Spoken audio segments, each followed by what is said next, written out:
Welcome back to the Not Just a Pony Ride podcast. I'm your host, Katie Ott, and with me today I have a familiar voice. Welcome, Shelby. Hi, Katie. And we are talking today about something that we've seen a little bit posted on some of the Facebook boards that we are a part of, and something we deal with every day here at HETRA, and I think a lot of centers might be struggling with, and that is, how do you manage a wait list? So, a wait list of participants that are wanting to do programming in your center, but you might not have the schedule room or the horse or the instructor or whatever the case may be. Shelby, why are we qualified to talk about wait lists? So, HETRA's been around for over 35 years now. And during the course of that 35 years, there's been points where we've had to navigate a wait list. And I think one of the really hard things about this industry is that we're here because we want to help people. We want to help as many people as we can. So it's a kind of a tough moral dilemma for Mhm. those of us in the EAS industry to have to navigate having people on the wait list because we get into this, well, we want to help the new people that are want to come to our program and want to participate in our services, but at the same time, what are we supposed to do? Boot out the people that have been in our Mhm. program. um and so I think it's a really tough kind of dichotomy to navigate in our industry, and something that we've had to put a lot of thought into over the last several years, especially as we've grown as a program in the last 15 years. um, Part of what happens when you grow as a program is we just call them growing pains, right? You maybe don't have the facility space, or you don't have the horse capacity, or you don't have enough volunteers, or you have all those things but you don't have an instructor or therapist that has the availability, or so really starting to look at diving into what does that look like from a program standpoint, and who can we help, and what does a wait list mean? Right. I think that's a big part of this is like what constitutes a wait list Hmm. for you and your center. So at HETRA, we have been very mindful about how what definition, I guess, Right. is for us. Shelby, are we currently on a wait list at HETRA? We have a small handful of participants on a wait list. I would have to go count. I would say it's less than 10 Okay. people that we have. So for us, we're going to talk a little bit about what that means and why those participants, at HETRA would be on a wait list here. Talk me through a little bit about what our intake process looks like. So if I'm a family or a participant that wants to receive services, what does that intake process kind of look like? Yeah. So the first thing that most people do is they fill out an inquiry form from our website. Mhm. So they go to our website, or they Google us, or Google services, and they find us. And then they fill out this inquiry form. Basically just says, here's a little bit of basic information about me or my participant. We're interested in your program. The other thing that people sometimes do, and that we encourage all of our families to do, is come to a participant tour prior to filling out any sort of paperwork, forms, anything like Mhm. that. Because this is a really unique environment. Mhm. Um, it's a obviously having horses where Hetra is located, our location's great, but it's not like we're in the middle of town Mhm. either. So we've found is that in the past, we've had people who started the inquiry process, gone all the way through the evaluation, only to get here for the evaluation and say it's too far of a drive, Mhm. or realize that their participant is scared of the sight, sounds, animals, smells, whatever it is, won't come into the barn. Or it's not something their participants truly interested in, or whatever that reason might be, but Mhm. maybe this isn't the right fit or the right time for them to engage in this type of programming. So encouraging people to come out to a participant tour to start with has been really beneficial in helping those people understand if this is a service that's going to work for them. I think that's pivotal because for all of the reasons that you listed, right? Hmm. Like setting up the expectations and also gives the family a chance to ask some of those questions too. Because if their expectation is that their participant is going to come here and they're going to ride independent canter at their first lesson Right. or whatever the case may be, if that's, whatever their expectation is, they can ask those questions and we can set that up early so that number one, we're not taking any of their time and going through that, but also it protects our time too. And that whole process of we went through the whole intake and the eval and all that and got them on the schedule, which is, I don't know, do you have a ballpark? Like how many man hours is it before someone actually gets on the schedule? I would say 5 to 7. I was gonna say like up to 10. Yeah, it kind of depends on the participant because we do have, so we're gonna our participant intake coordinator is gonna have the bulk of that time, Mhm. with communication back and forth to families. And obviously some families are easier to communicate with than others, Right. have better flexibility or scheduling availability, which makes those a little bit easier from a communication standpoint. Some take a little bit more, Mhm. which is again why we encourage people to come out to a tour, because then it's a time we can all sit down, we can have this conversation, and that saves her a lot of time of the back and forth of kind of explaining how things work. Yeah. And so what we do a phone evaluation. So we have one of our therapists calls the family or the participant and talks through kind of the history, background, all that piece of the evaluation, and then actually come in person for a in-person physical evaluation where they'll be assessed and then really put on a horse Mhm. at a time. So both those are about, I would say, 45 minutes to an hour, depending on the complexity of the case. If you're, I just want a really quick sidebar. If you're interested in what the actual evaluation process looks like, so Shelby talked about the phone and the in-person interview, or excuse me, in-person evaluation. You just did a podcast on that. So if you want more information on that, I'll also leave that link in the show notes. But Yeah. anyway, to come for their evaluation, that's all done. Mhm. The therapist does their write up, blah, blah, blah. Then, So then it goes back to our participant intake coordinator. So, so the therapist finishes the evaluation, makes the recommendation about which program mhm, they're going to be most appropriate in. And that's one other thing that I think a lot of centers do, but some centers also don't do, is that we don't have the families or participants choose which program they're going to be participating in. So it is really up to the therapist to make the determination and the recommendation as to, are they appropriate for adaptive writing? Are they going to be in our group activity class? Are they going to be in a more traditional therapy setting? What type of therapist is going to be most appropriate? Is that going to be PT, a mental health? mhm. What makes the most And sense? that's a conversation with the family, again, setting up those expectations too, Yeah. and what we're able to that in our in-person evaluation is have that kind of conversation about what we think is going to work best for that Yeah. participant and be the most successful.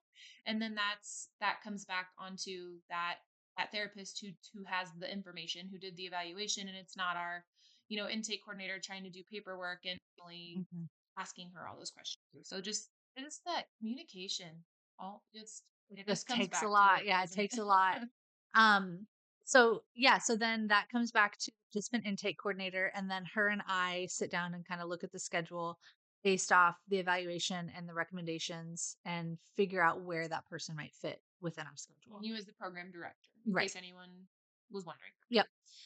So the other thing I want to go back to the participant tour for a second is that not only does it allow families and participants to an opportunity to come here, see the facility, kind of get a feel for if this is going to be a good fit for them, but it also allows us to put eyes on a participant and a family, have them to ask some of those Mhm, questions, and us to kind of know off the bat if that participant is going to be appropriate for our program mhm, and which program might be appropriate for them. mhm, So if we have a participant that comes in who's maybe very dysregulated and is requiring both parents to keep them from eloping and um have significant behaviors in that tour thing, that's something that at that time we know when they come back for their evaluation we mhm. need to have a plan in place Yeah. and know what those expectations are. Mhm, Or for example at HETRA we have recently made the switch to not mentoring in our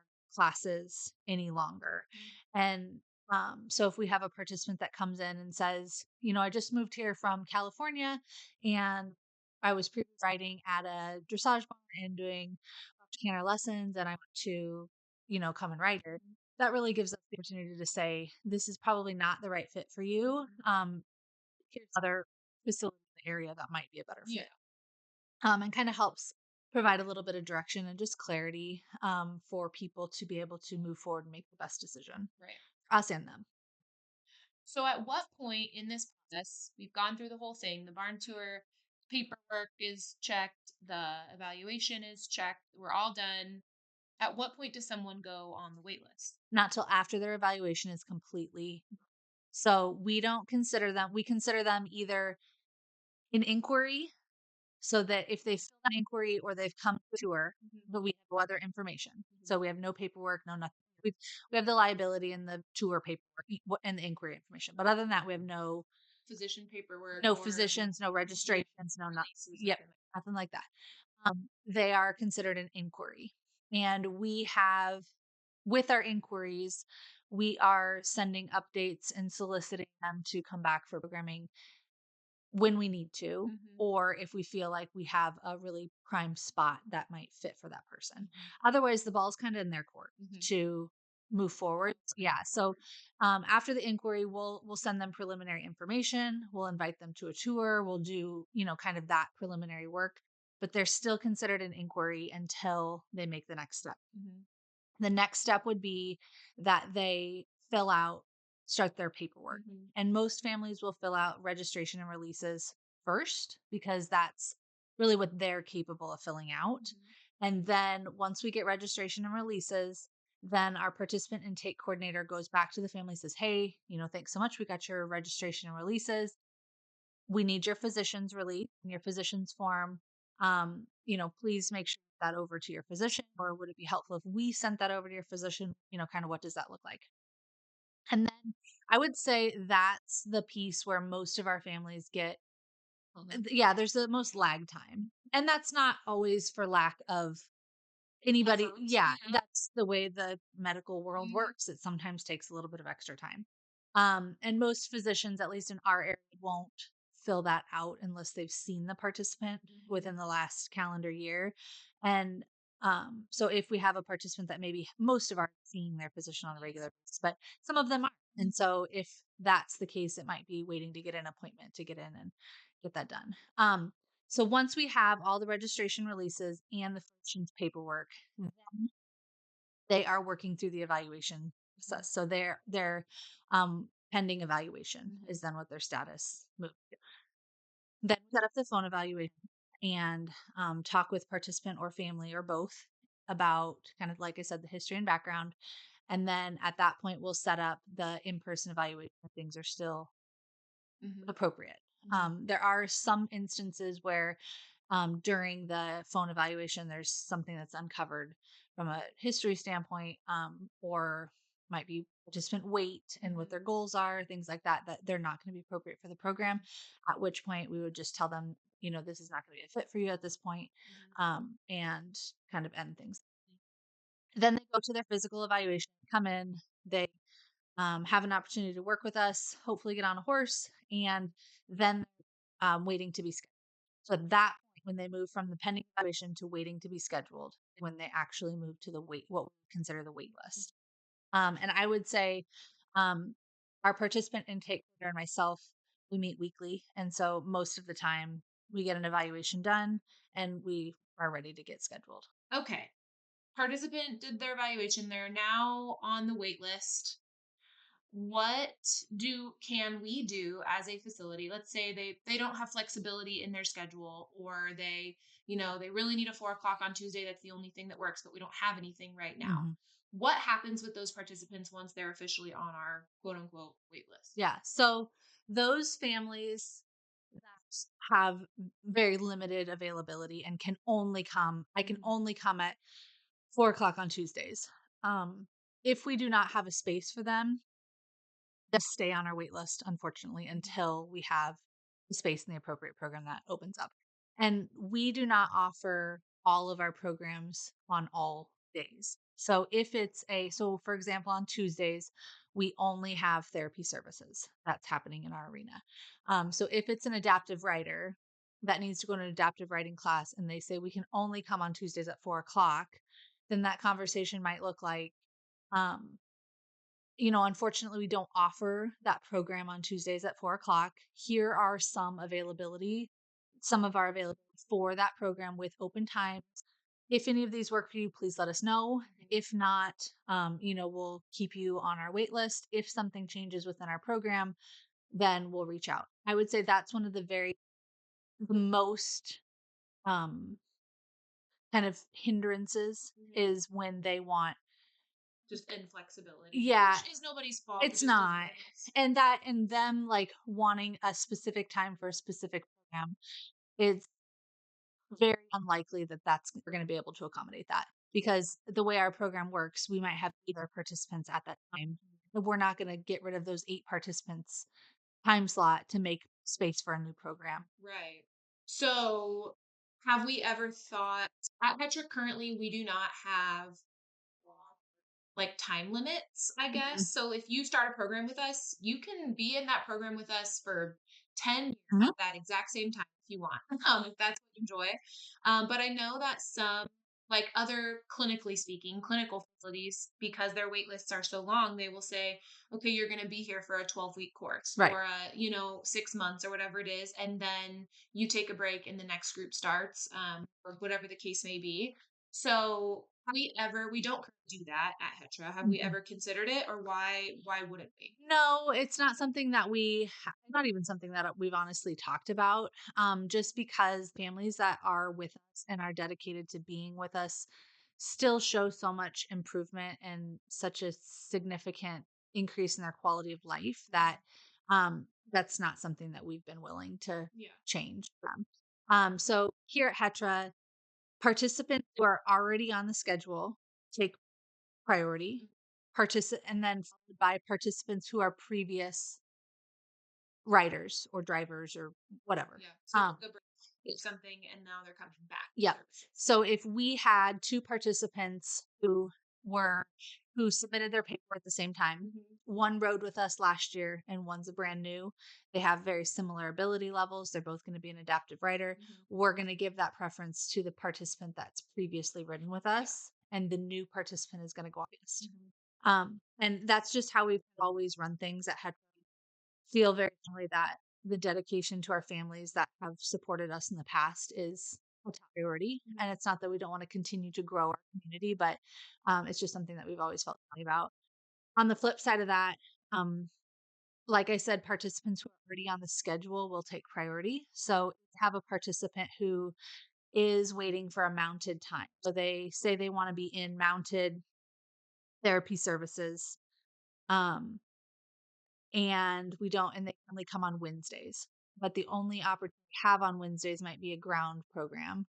So it might be a ground mental health that's appropriate for what treatment they need.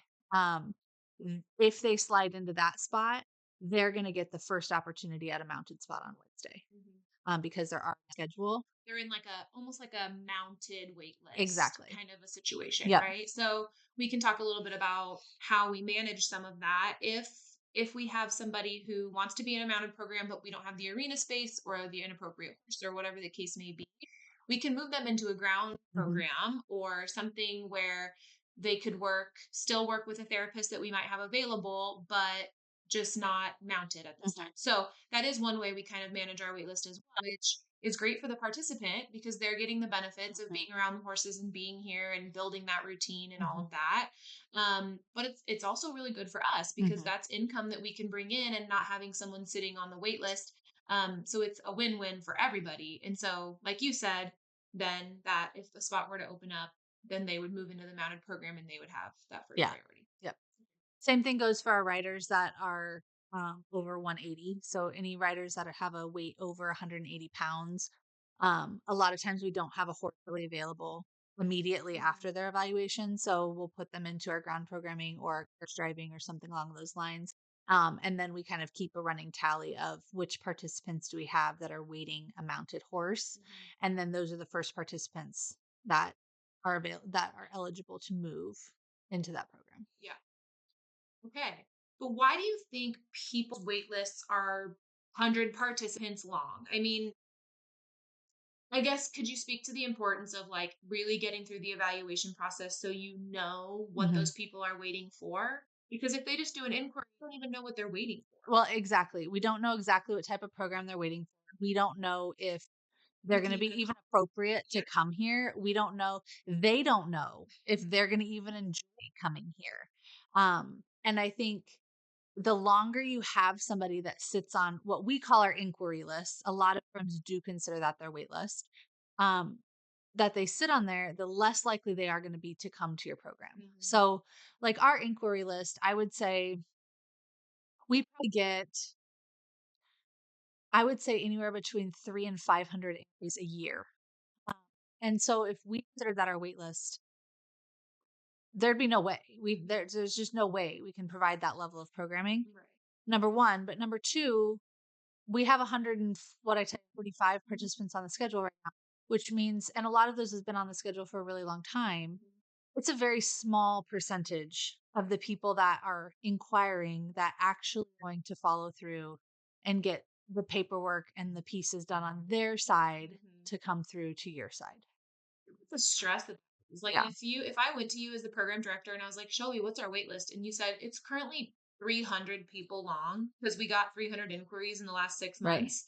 That's really stressful for us, like for you and for us as staff and practitioners because we want to help Right. everybody. And oh my gosh, we have this huge wait list. Okay. But let's say only 25% of those are actually appropriate, got their paperwork Mhm. done, ready to start. Mhm. That's a much smaller number that we're talking Exactly. about now. That's a lot less stressful to start. And those are going to be the families that show up, that get their paperwork done and they show up every single week and they're not having last minute cancellations because they were going prom dress shopping or, Yeah. something like that. That's a whole nother can of worms that I think we will get into in another episode because there's not enough time in the world to get it done today. Yeah. But that's the next question, folks, is if you have a wait list, how are you managing the participants already on your schedule that are chronic cancelers, no showers, Yep. um, things like that? Stuff happens, things happen because we don't do kind of a cyclical schedule like some folks do where people are only here for 12 weeks, they're here for 12 years, Right. or whatever the case may be. It's really important to look closely at your cancellations and no shows as well and how you're managing that, especially if you have a wait list, because Right. it could be someone knocking on your door that desperately wants to try this form of therapy or, activity for their child, but, we don't have a spot Right. or, whatever the case may be. Yeah. We're That's, critical. yeah. We'll have to dive into that. That is a whole nother can of worms. Yeah, for sure. This episode is sponsored by Killian Insurance Agency. Killian Insurance Agency proudly serves the EAS and EAP communities, offering insurance solutions tailored to your unique needs. They provide coverage for therapy horses, equipment, camps, events, and facilities while addressing the specific liability concerns of your programs. Whether you operate an EAS center, provide EAP services, or manage a ranch or farm without these programs, they're here to protect your work. If you're new to the EAS or EAP industry, they can guide you through the coverage process. Contact Killian Insurance Agency today to discuss how they can help safeguard your critical impact that you make on individuals and communities. Find them at www.farmequineinsurance.com or at the link in the show notes. I think centers really, it's hugely beneficial for you to have a very defined plan for what your wait list is and what your wait list is not. Because like you said, Katie, like it is stressful for staff to go to your staff and say, hey guys, we have 300 people on our wait list. Who's got time? Who's got time? Oh, God. Nobody's got that amount of time, right? It also doesn't do anything for your staff morale to say, hey guys, we have 300 people on our wait list and great job. We got 20 on the schedule this year, right? Like that doesn't make less than 10%. That doesn't make people feel any better either. Right. Doesn't make you feel any better. Perpetuating the burnout and the Exactly. It's not sustainable. It's not it's not even realistic. Right. Right? Because so say somebody fills out an inquiry form to come to HETRA. They filled it out in October and they said, we want to come and we want to ride horses and we can come on Wednesdays at 4:00. Okay. Well, it's now April and we might say, great, we have a Wednesday at 4:00 open. But if we go back to that person, like, oh no, we just wanted to come one time in October for my kid's birthday and ride on Wednesday at 4:00. Like that's not, but they've been sitting on your wait list and you've been at address to spent everybody. so much time, trying to find a spot, think about Right. it, blah blah blah. So, I mean, the time frame is something to think about too, because we do evaluate all of our participants before they go to the wait list. We do pay close attention of excuse me, pay close attention to how much time has passed since Yep. that evaluation happened, because a lot can change Yep. in 2, 4, 6 months, Hmm. however long they've been on the wait list. So if we need to do a quick check in with them again, either via phone or in person, if physically a lot has changed, we do circle back to that and just make sure that things are still Right. the same or close to as when we evaluated them, because I do think that's one place people are like, okay, but I spend all this time evaluating them and then a year goes by and now they're a different kid. Hmm. Well, that might be true, but at least you have a baseline. At Right. least you know where you're starting and where that person might be, might fit Right. within your program. So I think that is kind of a double edged sword that people might, I don't know, have questions about. Yeah. The other thing on a waitlist standpoint is that keep in mind that how many people you report are on your waitlist absolutely can affect the kind of funding that your program will get. Mm, Funders want to know how many people are on your wait list and how many people you're getting turned sure. over Yeah. every year. Hmm. So that and it's absolutely important to grants and donations and things like that. If you're reporting you have 300 people on your wait list and you're only adding 15 new people every year, 5% does not look great. Hmm. If you're reporting you have currently 7 people on your active waiting list and you've added 16 new participants this year, Hmm. that looks a heck of a lot better. Yeah. So keeping that in mind is really important too. And it's important data to be tracking and be reporting for things like that too. How do we keep this information organized? You said we could have up to 500 inquiries a year. I mean, Hmm. that's a lot of information and data to be ticking boxes on for. Are they in progress? Are they in waiting? Are they, what Yep. are they? So we use for our program inquiries, and then that job form feeds directly into Salesforce. And when that happens, it goes into Salesforce, and it creates a not necessarily a participant file, but a Like a contact? like an intro profile Okay. almost. And then that goes in as an inquiry. And then our participant intake coordinator is managing those. So Mhm. say we have 5 openings for adult writers in our therapy services program. Then what we'll do is we'll go to those inquiries and we'll say, okay, these are the 20 inquiries that fit that demographic. Let's go ahead and send them an email So and that say, you run a report. Like we yeah, can run a report on those inquiries to yep. Salesforce to say, I want, writers that are 150 pounds or, Yep. whatever the case may be. And when a new inquiry comes in, so every week our participant intake coordinator goes through the inquiries that come in for the week and she sends a follow-up information, Mhm. whatever information they've requested or program they're interested in, or if she feels like maybe what they've requested is not what they're actually looking for, they don't always know. Right. And so she kind of deduces what they're asking, sends them those, then she turns that kind of intro profile over to followed up one. So those get to a followed up one. At that point, if they go ahead and they start their paperwork, then they move over to paperwork started, not complete. Mhm. If they do nothing with that, then they sit as followed up one. Mhm. And then once a month, she sends out an email to all of our followed up ones and says, hey, you inquired this month. We just wanted to circle back, make sure you Yeah. didn't We're have still any here. additional Yeah. questions. Hmm. Reach out if you're interested. Then they change to a followed up two, and that profile gets closed until they reach back out. Does that make sense? Yeah, because if we're not soliciting them over and over Right. and over, we're not bugging them. And Right. hey, it's cool. If you changed your mind, or whatever, we accept that and move on. And Yep. we're not spending valuable man hours following up with people Right. who have no intent of coming Hmm. or Yeah. back. Yep. So then we have, so then within Salesforce, we can run a report on all of the followed up twos that we have for any specific period of time. So we Mhm. can say, show me all the followed up twos that I have for 2026. Show me all the followed up twos I have from 23 through Which 26. are essentially people who ghosted us. Exactly. Exactly. Yeah.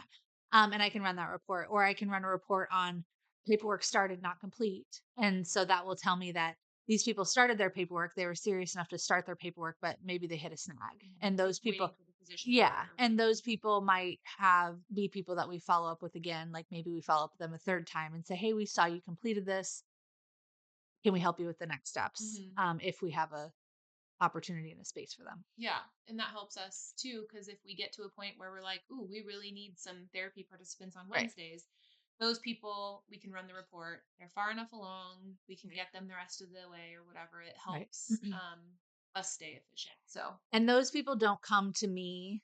I don't see those people at all. yeah. I don't see their names. I don't know anything about those people until such a time as they have started their paperwork and their evaluation process. Mhm. So our participant intake coordinators handle all that on the back end. And once we've gotten to the point where they've completed their paperwork and they're starting the evaluation process, then that's what she brings to our scheduling meeting every week. Mhm. So that then we're starting to talk about the people that serious enough that we're moving forward in the process. Right. Okay. Makes sense.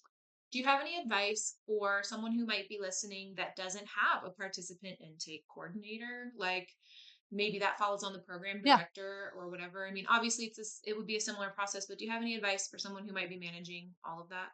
I think develop what your system is. Mhm. So, and really look at all programs are going to have people that fall into all of those categories. And you're welcome to take our categories and run with them. You Right. can inquiry, followed up one, followed up two, in Mhm. process, evaluation complete, on the waiting list.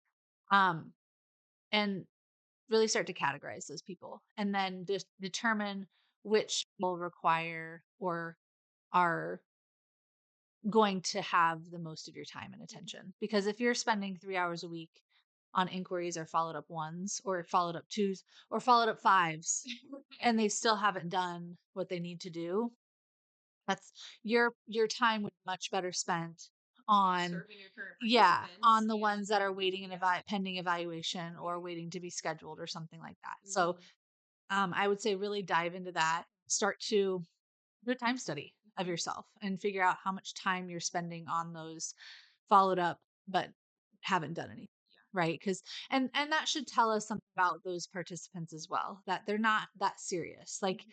you might break your back trying to get them on the schedule and then they're going to show up one time or they're going Right. to show up 4 out of 12. Or it's just not a good time for them. Right. And I think that's a thing too. A lot of our families are going through a lot or they're, maybe medically or whatever the case may be. They have a lot of other appointments and things. And if it's okay. Uh-huh. It's okay if this is just not the right time. You may still really, really want to do it, but it's okay. We Yeah. can just, understand that as, they get kind of quote unquote, I don't want to say like categorized that way, but like we're putting them in a box, but then we know like they'll reach out to us when they're ready, and Right. that's okay. We move on and serve them when the time is Yeah. right. And we do have, so that's one thing I haven't mentioned, is we do have the ability to mark our people as like declined services or no longer interested in services or whatever Yeah. that is. So if we've done a follow up one and our intake coordinator sent the information or I sent the information about what our programs are and they got back to us and they said, thanks so much.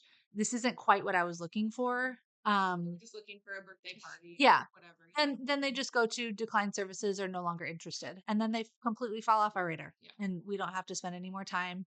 I don't have to look at their name for the next 3 years. Yeah. We just move on to the next people that are interested in our services. The organization piece is important. So if you are interested in the way that we do our online forms with form and rates with Salesforce and all that, point you toward Force, a really great company that helps us put all the pieces together to protect our time and serve our participants the most efficiently. So I'll put their information in the show notes if you're interested in how to integrate all that Yeah. stuff and keep yourself organized. All right. Well, thank you, Shelby. This was a bigger can of worms than I anticipated, but something I think is going to maybe give some folks some food for thought. I hope so. Yeah. So I'm going to put our link to our getting started in the show notes too. So you can kind of see the landing page where people go to sort of get Hmm. inquiry with us at HETRA. I think that will could be helpful to helping you guys form a process of your own, or if you want to just get some ideas. Yeah. So, all right. Well, thank you, Shelby. We'll see you down the road. Thanks. That's all for today. But until the next episode launches, scroll down to the show notes and click on the link to get plugged in with us on Facebook, Instagram, or our exclusive educational club at Patreon. This podcast is presented by HETRA University, the educational arm of Heartland Equine Therapeutic Riding Academy in Gretna, Nebraska. HETRA University's mission is to provide high-quality educational offerings to the EAS community. Check out all the HETRA University has to offer at www.hetrauniversity.org.